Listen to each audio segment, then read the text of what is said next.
Vamos a seguir de una vez, a no perder tiempo, que vaya entrando, que vaya entrando.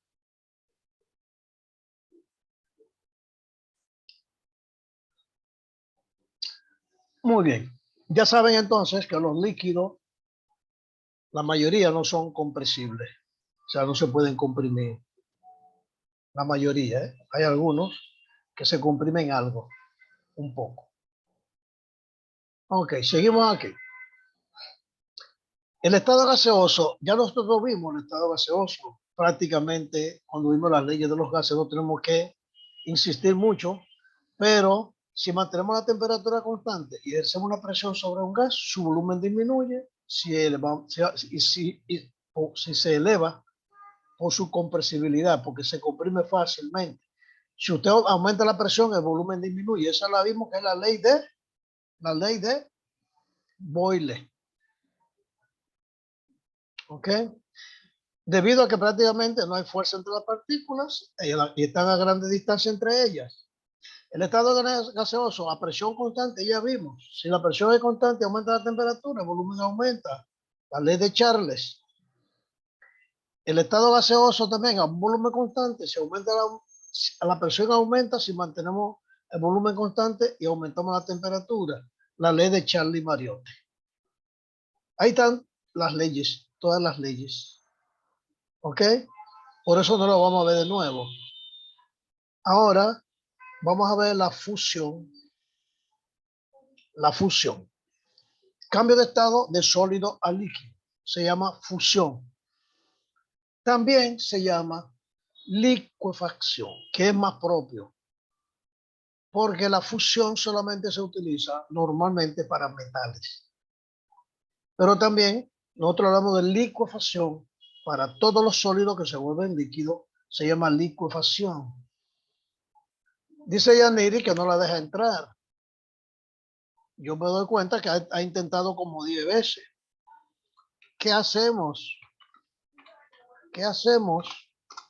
Veo que has tratado y no termina de entrar. No puedo hacer nada, ¿verdad que no?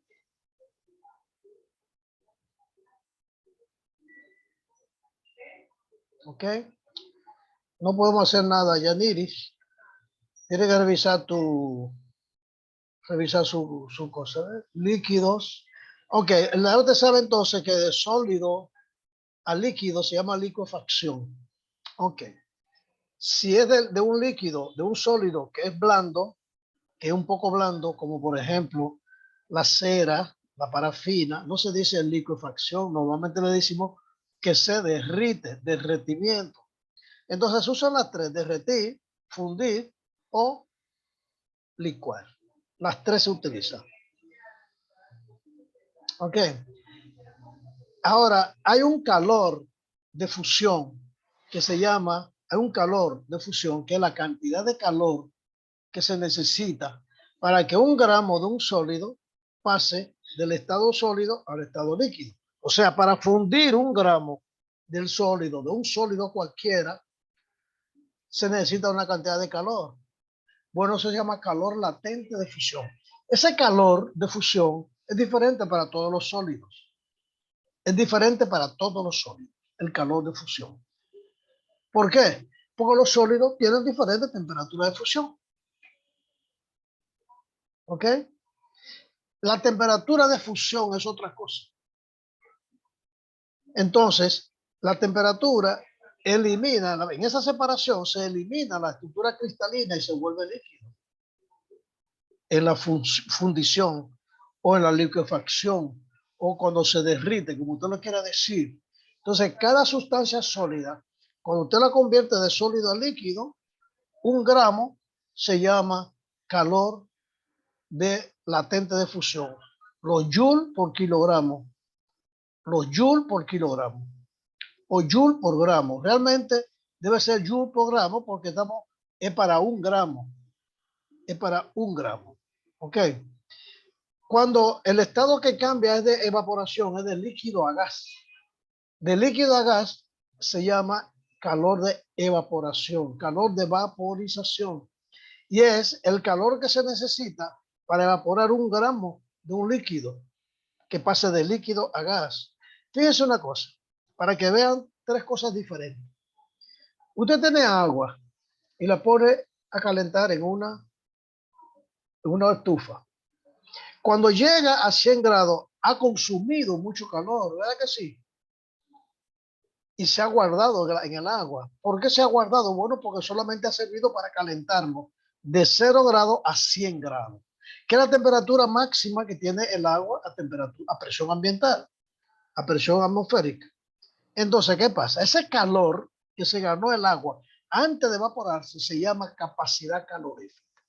Entonces, la capacidad calorífica es la cantidad de calor que guarda un líquido antes de evaporarse. Y es una propiedad intensiva porque es por unidad de masa, es por unidad de masa. La capacidad calorífica es una propiedad intensiva porque es por unidad de materia. ¿Ok? Y cuando ya está caliente, oiga bien, cuando ya está caliente, comienza a evaporarse, el calor que sigue entrando no es para calentarla más, porque ya no se calienta más, sino para evaporarla. Y se llama calor de vaporización. Entonces, el calor de vaporización es la cantidad de calor que se necesita para convertir 1 gramo de agua en vapor de agua. Se llama calor latente de vaporización. Entonces, que hay 2 cosas distintas. Y todos los líquidos tienen una temperatura de evaporación diferente. Ese cambio para pasar de líquido a gas se llama evaporación. Oye, Yaniri tiene ahí intentando como 5 o 6 intentos y todavía no acaba de entrar. Ahora, ya estoy dentro, profesor. Ok, gracias. En la superficie del líquido, en el interior del líquido, hay ebullición. La evaporación es en la superficie del líquido. Voy a ponérselo aquí. Evaporación en la superficie del líquido. En el interior del líquido es ebullición. Entonces, cuando un líquido está hirviendo, puede hervir y no evaporarse porque puede tener burbujas adentro y no salir, que solamente salen las burbujas que no es del líquido, son burbujas de un gas que tiene disuelto. Ok. Ahora, la energía necesaria para que 1 gramo de líquidos pase al estado gaseoso se llama calor latente de vaporización, que yo se lo dije. La ebullición es distinta. La ebullición es cuando hierve por dentro. Es un cambio de estado que depende de la presión del líquido. Se llama temperatura de ebullición. Es mayor mientras mayor sea la presión atmosférica, que es la temperatura de ebullición es mayor a mayor presión atmosférica. ¿Ok? La temperatura de ebullición es mayor, perdón, a mayor presión atmosférica. O sea, si aumenta la presión, aumenta la temperatura de ebullición. Si disminuye la presión, disminuye la temperatura de ebullición. ¿Por qué se usa olla de presión en la casa para ablandar los alimentos? Porque puede aumentar la temperatura cuando usted le pone una tapa y no sale, aumenta la presión adentro. Entonces se llama olla de presión. Entonces, cuando aumenta la presión, la temperatura de ebullición aumenta. Por lo tanto, más difícil evaporarlo porque la presión es muy alta. Por lo tanto, va a tener una temperatura más alta. En cambio, cuando usted lo que quiere es que vaya a una temperatura, evapore a una temperatura más bajita, entonces tiene que bajar la presión y hacer un vacío. Ok, muy bien. Vamos a ver por último la sublimación.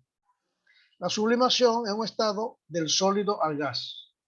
De sólido a gas. Fíjate, todo esto que estamos viendo aquí también tiene el opuesto, ¿verdad?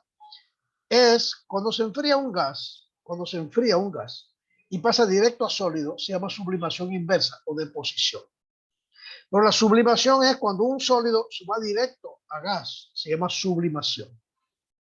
Por ejemplo, la nieve que se produce cuando viene un aire frío, que tiene mucha humedad, muy frío, y encuentra un aire caliente, y encuentra una zona muy fría, ese cambio tan brusco de temperatura hace que la agua que tenga vapor se convierta en hielo directamente, no pasa por gotitas de agua. Eso es deposición, que es sublimación inversa. Ahora, la sublimación es cuando un sólido pasa a gas, como ocurre, por ejemplo, con el alcanfor, que usted lo deja solo y se va gastando. Hay muchas pastillas ambientadoras que se van gastando. Usted la deja ahí y se van gastando. ¿Ok? Entonces, la energía para que un gramo de sólido pase a gas se llama energía de sublimación. ¿Ok? Bien, ahí terminamos con esas características. Vamos a ver ahora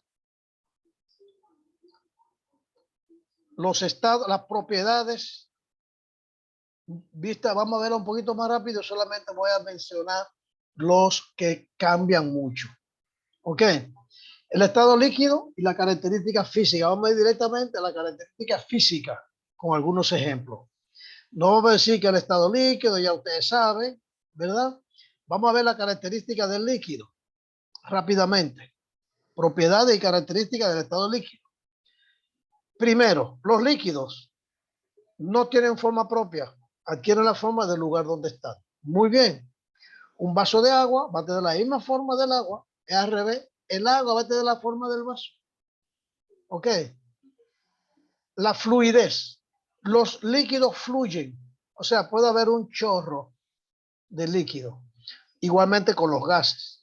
Una característica de los líquidos y los gases que pueden fluir, le permite abandonar un recipiente y pasar a otro recipiente a través de canales que lo conducen. Puede ser un tubo, puede ser una manguera, puede ser un canal. Cualquier cosa que pase de un sitio a otro cambia de sitio porque fluye.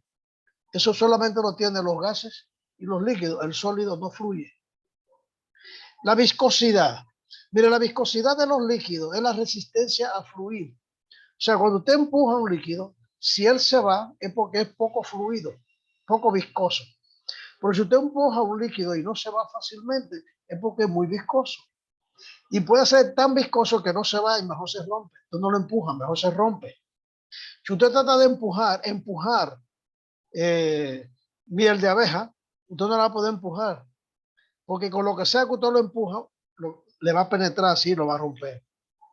Una tierra movediza, cuando usted cae en una tierra movediza, no se mueva.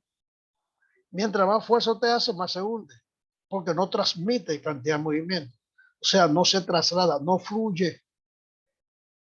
Entonces, la viscosidad es una propiedad de los fluidos, de los líquidos y de los gases, que es su resistencia a fluir. ¿Por qué? Debido a las fuerzas internas de las partículas. Entonces, esa relación, si no fluye, entonces se deforma. Y por eso, usted puede tener un chorro grande y un chorro chiquito de un mismo fluido. Un chorro de agua grueso y un chorro de agua finito es porque el fluido puede cambiar, se puede deformar. Los líquidos más viscosos, como por ejemplo el petróleo, la brea, fluyen más lentamente. Por eso cuando dice, oye, pues eso dura más que un suero de miel de abeja. Es que el suero de miel de abeja va a ir muy lentamente porque es muy viscoso. Hay otros que fluyen bien rápido, que poca viscosidad, como por ejemplo el alcohol, como por ejemplo la acetona, fluyen más rápido. Una propiedad de los fluidos es la adherencia. Los líquidos, igual que los gases, se pueden adherir a la superficie. Por eso se queda mojada, un envase que usted bota, queda agua, se queda mojado con algo de agua. Porque los líquidos tienden a adherirse al envase que lo contiene. Mientras menos viscoso, menos se pega. Mientras más viscoso, más se pega. ¿Ok? Luego tenemos la tensión superficial. La tensión superficial, las partículas que están en la superficie, están siendo atraídas por las partículas que están más abajo. Pero también están siendo atraídas por las partículas de aire que están arriba. Pero las partículas de aire que están arriba es un gas, no tienen fuerza para atraerlo. Los de abajo lo atraen con más fuerza, entonces hay una tensión superficial. Se forma una especie como de película. Usted ve, por ejemplo, unos insectos que caen en el agua y caminan sobre el agua. Usted ve que cae, por ejemplo, un mosquito o un insecto que camina sobre el agua, es por la tensión superficial, porque no se deja penetrar, una resistencia a penetrar en cierto margen, ¿verdad? Como si fuera una capa elástica. Esos son los que están en la superficie. Por eso algunos insectos pueden caminar sobre el agua. Una hoja que cae, por ejemplo, en la piscina, usted ve que se queda flotando antes y no se moja de una vez, dura mucho tiempo para mojar, tarda en hundirse. Ok, entonces la tensión superficial está directamente vinculada con la densidad. O sea, mientras más denso, más alta es la tensión superficial. Mientras menos denso, más baja la tensión superficial. Y luego tenemos la densidad de los líquidos, que son la unidad de la masa por unidad de volumen.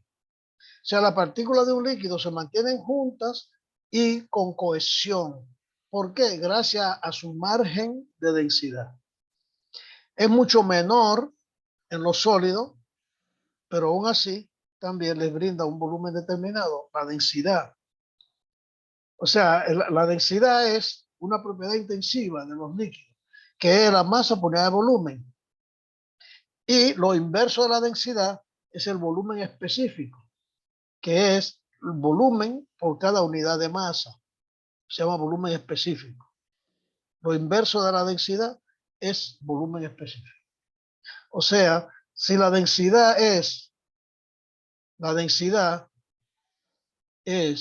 gramos entre centímetros cúbicos, si usted invierte esto, vamos a tener que el volumen específico va a ser igual a los centímetros cuadrados, centímetros cúbicos por cada gramo. En los gases y en los líquidos es mejor tener volumen específico y no densidad. Es más conveniente trabajar con volumen específico porque es más útil. ¿Ok? Ejemplo de líquidos. Hay muchos. Agua, mercurio, la orina, leche, gasolina, ácido sulfúrico. Hay muchos, ¿verdad? Usted puede buscar muchísimo. Pero hay una diferencia grande entre ellos. Ninguno tiene la misma temperatura de evaporación. Ninguno tiene la misma densidad. Ninguno tiene la misma volumen específico. Ninguno tiene la misma capilaridad. Ninguno tiene la misma temperatura de vaporización. Ninguno.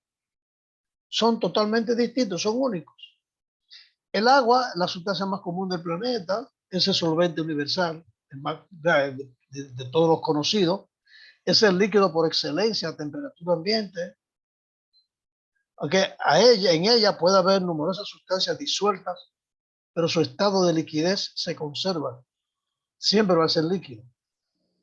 El mercurio, el único metal que a temperatura ambiente se mantiene líquido, formando gotas perfectas. Son gotas redonditas, redondas, una esfera perfecta. Es brillante, igual que todos los metales, y opaca, de color plateado. Es brillante y opaca es poco, opaca siempre es brillante. La orina también es producto de un sistema de excretor del cuerpo, ¿verdad? Para el mono animal vertebrado. Es también un líquido amarillento de alto contenido de urea y amoníaco, en el cual se expulsan del cuerpo los desechos tóxicos y los residuos metabólicos, o sea, del metabolismo. El amoníaco y la urea fueron los primeros sustancias orgánicas sintetizadas. La primera fue la urea. En la leche es una sustancia nutritiva, ¿verdad?, de la hembra de los mamíferos, que se ve a través de las glándulas mamarias y que consiste en un líquido blancuzco, rico en grasa y un sabor dulzón. La gasolina, uno de los derivados más populares del petróleo, una sustancia rica en hidrocarburos, muy combustible, se convierte en un insumo para los motores y otros aparatos que generan movimiento y electricidad. Ácido sulfúrico, un tipo de ácido de uso común en el laboratorio, ya usted lo conoce. Porque el estado sólido. Vamos a ver las propiedades y características del estado sólido. No vamos a entrar en mucho detalle porque ya eso lo hemos visto. Y vamos a ver algunas de las características del estado sólido. Dijimos que se funde y se sublima. Se funde, que usted va de sólido a líquido a la alta temperatura. Y se sublima, que puede hacer que ciertos sólidos se conviertan en gases directamente sin pasar por líquido. Si se le añade calor y se manejan en condiciones de presión suficientes. Es lo que ocurre, por ejemplo, el hielo en lugares muy fríos y secos. Se ve como el hielo de lejos, tú le alcanzas a ver que se está convirtiendo en vapor. Ok. Características de los sólidos: tienen una fuerza de cohesión bien fuerte. Esa es su naturaleza química principal. Tiene una naturaleza química idéntica a la líquido y gaseoso, pero la fuerza de atracción de sus partículas, o sea, la cohesión, son fuertes. Esa es la razón de por qué posee una forma definida y no cambia de forma tan fácilmente. ¿Ok? Es muy rígido, o sea, la materia de sólido se resiste por lo general a la deformación. Si le trata de deformar, lo que hace es que se rompe. No se deforma fácil, no se dobla fácil, no se tuerce fácil, no se hace hendidura. Incluso por la presencia de fuerzas constantes, tampoco ocurre como el peso y la gravedad. Solo si esa resistencia es vencida, los sólidos cambian de forma que normalmente se rompen o se deforman porque tienen algo, si es que tienen algo de elasticidad. Son incompresibles, obviamente, no se puede comprimir el sólido, no pueden comprimirse, es decir, sus partículas ya no pueden estar más juntas de lo que están. Si usted lo trata de comprimir, va a hacer que lo rompa. Tiene una alta dureza, o mejor dicho, tienen dureza mucho mayor que los líquidos. En línea general, los sólidos se muestran resistentes a ser penetrados por otros sólidos. Incluso hay muchos que no se dejan ni siquiera rayar, como el diamante, el grafito. No se rayan de tan difícil, de tan duro que son. Se conoce como dureza, que es la fortaleza física ante la acción de otros sólidos. La materia más dura que se conoce es el diamante. Luego tenemos la elasticidad, que contrario a la fragilidad y la dureza, la elasticidad es que se deja torcer. Entonces hay ciertos sólidos que se pueden deformar en forma momentánea y vuelven a su posición anterior, como por ejemplo un diapasón o un resorte. Usted comprime un resorte y el vuelve y se pone como antes. O un diapasón, usted lo tuerce y lo suelta y vuelve y se pone a quedar antes. O sea, bajo la acción de una fuerza se deforma momentáneamente y después de un tiempo vuelve y se pone como estaba antes. Esos son elásticos. Entonces, los materiales elásticos tienen una memoria, o sea, que le permite volver a la posición anterior. Es como si tuviera una memoria, es una forma de decir. Ejemplos de estados sólidos son los metales, el hielo, las piedras, el hormigón, los huesos. Son estados sólidos. Entonces, los metales, con la única excepción de mercurio, todos son sólidos a temperatura ambiente y conservan esa solidez y dureza. Y es fruto del fuerte enlace químico ahí entre sus átomos. ¿Ok? Sin embargo, dado si hay con suficiente calor, como por ejemplo en las fraguas o fundiciones, o sea, en los altos hornos, los metales fluyen como líquidos después que se derriten, después que se funden. Y vuelve y lo enfría y coge otra forma. Por eso, cuando se hace una pieza de hierro, hay que fundirla, luego la enfrían y ya es una pieza de hierro con otra forma. El hielo también es agua líquida cuando se eleva al punto de congelación, es decir, cuando se retira energía calórica hasta los 0 grados centígrados, entonces se cristaliza y se convierte en hielo, que es una sustancia transparente y sólida. Las piedras, que están compuestas de minerales y elementos calcáreos, o sea, sedimentos, se hallan en todos los caminos, son, digamos, un claro ejemplo de solidez. En el planeta hay muchas piedras de todo tipo. ¿Ok? Eso sería imposible hacer fluir como un líquido a esas piedras. El hormigón, que ustedes conocen para las construcciones, también es una sustancia sólida que se obtiene al juntar grava, agua y cemento, que se llama, que hace una pasta, y después se pone dura, un sólido muy resistente. Y los huesos son mineralizados con calcio, tomado como de la dieta diaria, y se va formando hueso que es muy duro. Aportan la mayor solidez del cuerpo, los huesos son los que más pesan, protegiendo de la acción del mundo exterior a todos los demás órganos. Los huesos son los que protegen los demás órganos. Por ejemplo, tenemos las costillas que protegen los más delicados, que son el corazón y los pulmones y todo lo que está ahí. Y el cerebro, que es sumamente delicado, tiene una corteza. El hueso más sólido que tiene el cuerpo es el cráneo. Eso es difícil que romper un cráneo. ¿Ok? Muy bien. Vamos a ver entonces algunas propiedades de las que vimos ahorita, como la viscosidad. ¿Qué es la viscosidad? Cuando hablamos de viscosidad nos referimos a una propiedad de los fluidos, que es la resistencia a fluir. Eso ya lo vimos ahorita. ¿Ok? Hay muchos tipos de viscosidades, o sea, dependiendo de la atracción que hay entre las moléculas, vamos a tener viscosidad diferente, como viscosidad. Pero hay viscosidades que son una relación entre el fluido y su movimiento. Que tenemos viscosidad dinámica, esta viscosidad, que también se llama viscosidad absoluta, es la relación que hay entre el gradiente de velocidad y el esfuerzo cortante. O sea, un esfuerzo es cuando usted está nadando, su brazo hace un esfuerzo, ¿ve? Entonces ese esfuerzo que usted hace, el agua tiene una resistencia también, porque tiene una viscosidad, tiene una resistencia al ser movida. Entonces, en vez de mover el agua, se mueve usted para adelante. Por eso usted puede nadar. Si el agua no transmite cantidad de movimiento, usted no pudiera nadar. Uno no nadaría en miel de abeja. No hay forma de nadar en miel de abeja, porque la miel de abeja no se deja empujar. Entonces, el esfuerzo que se hace y el movimiento de la partícula, eso es lo que hace que se llama viscosidad dinámica. Se mide en el sistema internacional en pascal por segundo, la viscosidad. También se mide en otra unidad que se llama Poise o centipoise. Va a depender de la viscosidad, de la temperatura y también va a depender de la presión, sobre todo en los gases. ¿Okay?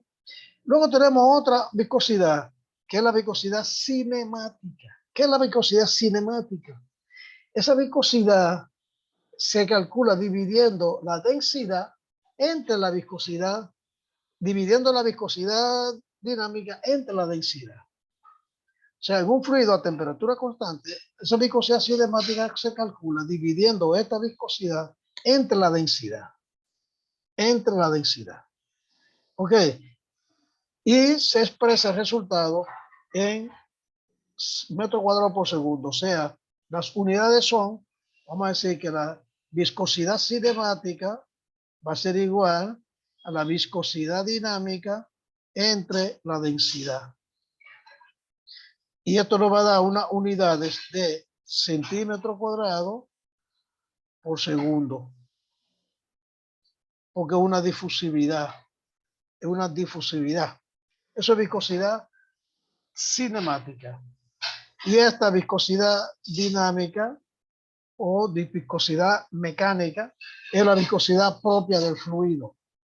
Propia del fluido. ¿Ok?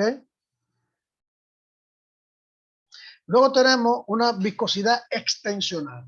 Esa es la viscosidad que presenta un fluido convencional frente a la fuerza de atracción, representada por la relación entre esfuerzo y velocidad de deformación. O sea que la viscosidad es un fluido que no se deja deformar fácilmente, ¿sí? O que se deforma. Hay una extensional. Se llama extensional porque está relacionada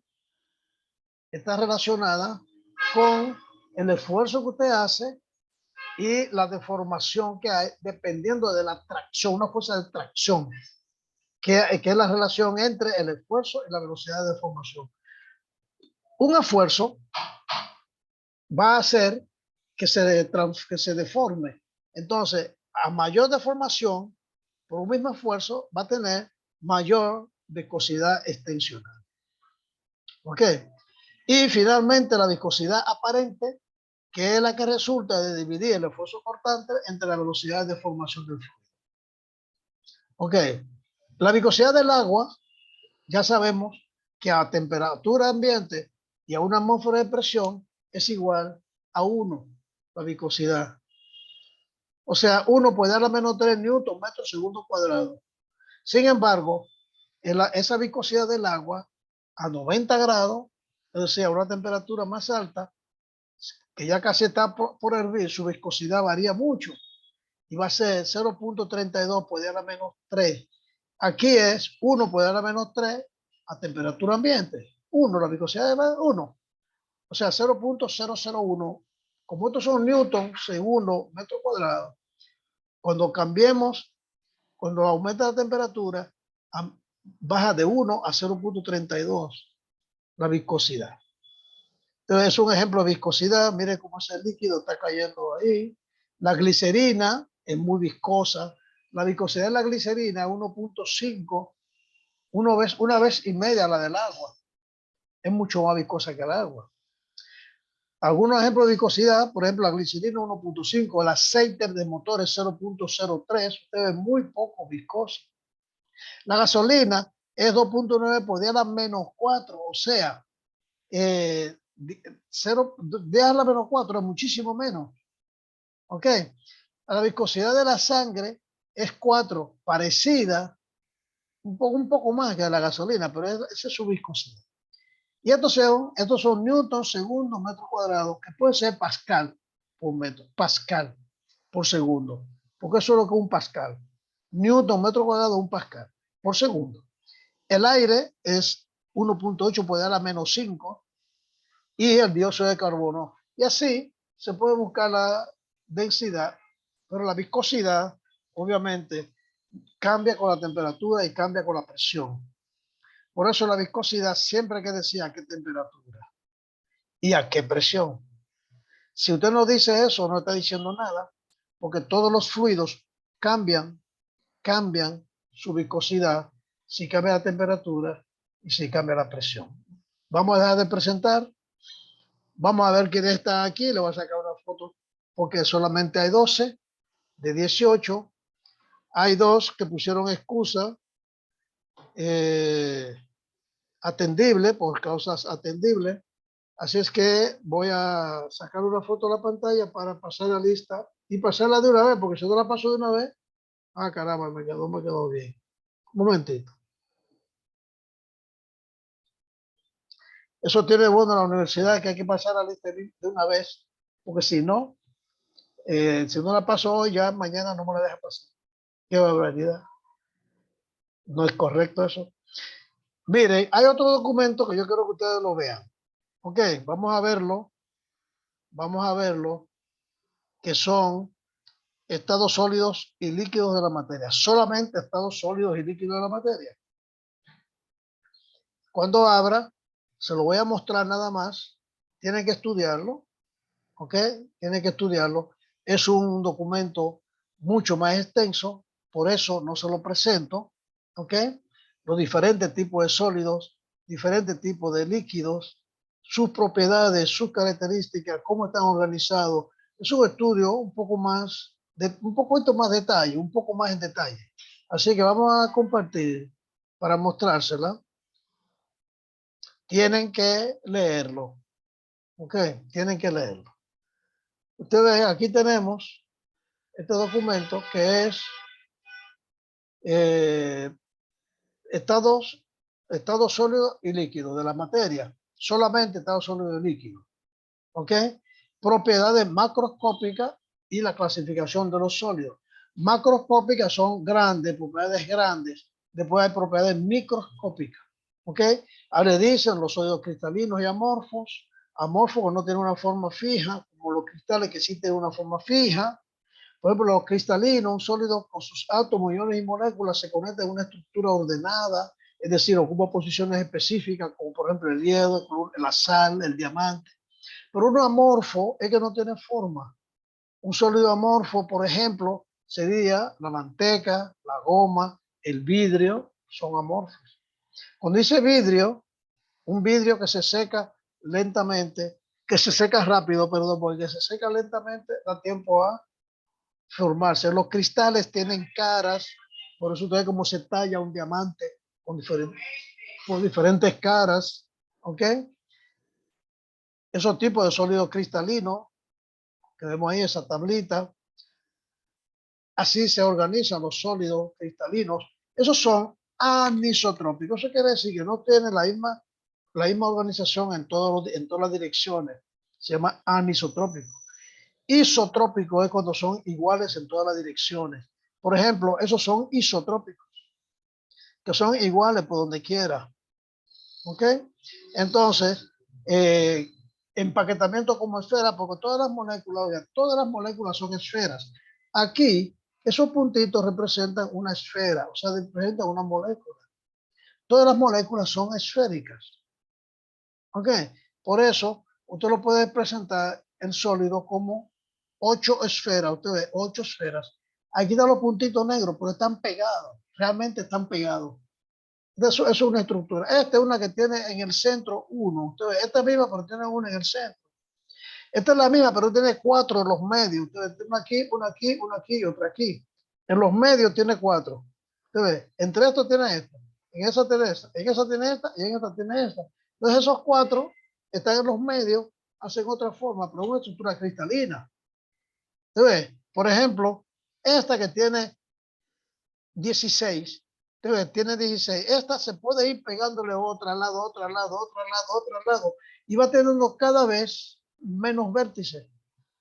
Cada vez menos vértices. Así, por ejemplo, pueden estar en forma así circular, como esos. Hay muchos sólidos que son así, en empaquetamiento hexagonal. Ok, esos los sólidos un poco amorfos, pero este es cristalino exacto. Sólidos moleculares, retículas, o una retícula es eso es una retícula. Una retícula es, un momentito, es una retícula. Pero una retícula cúbica simple, es una cúbica centrada en el cuerpo y es una cúbica centrada en las caras y todo eso. ¿Ok? Léanlo para que sea el estado líquido. Ahí habla entonces de lo que ya vimos, la viscosidad, la tensión superficial, el cambio de estado. Entonces vamos a tener presión de vapor y punto de ebullición. Eso lo vamos a ver cuando veamos la propiedad coligativa, vamos a ver la presión de vapor. Nosotros no vimos esa ecuación, esa ley de los gases, a propósito, porque la vamos a ver después. Tiene un punto de ebullición y en un diagrama de fases como este, esto es sólido, esto es líquido y esto es gas. Entonces hay sustancias que pueden estar en los 3 estados al mismo tiempo, como por el agua, por ejemplo, pero hay otro que si usted trata de que esté en otro estado, es mejor se desintegra. ¿Ok? Y este punto que está acá, donde están los 3, es un punto crítico. ¿Ok? Que es un punto donde están los 3 componentes. ¿Ok? Los 3 estados de la materia. Ahí ustedes las propiedades críticas en el punto crítico o punto supercrítico. Ahora sí vamos a dejar de ver. Sí, bueno, se fue alguien, pero ya está hecha la foto. Nada, entonces lo dejamos hasta aquí. Nos vemos el próximo día. En la próxima, lea, tiene ese material ahí. En el examen que yo le voy a dar, van a ir lo que son ejercicios y de estos temas van a ir preguntas. Ok, así que tienen que leerlo porque le voy a preguntar. Ok. Nos vemos el próximo miércoles entonces, si Dios quiere. Cuídense. Bye. A ver. Igual, Gracias. Adiós.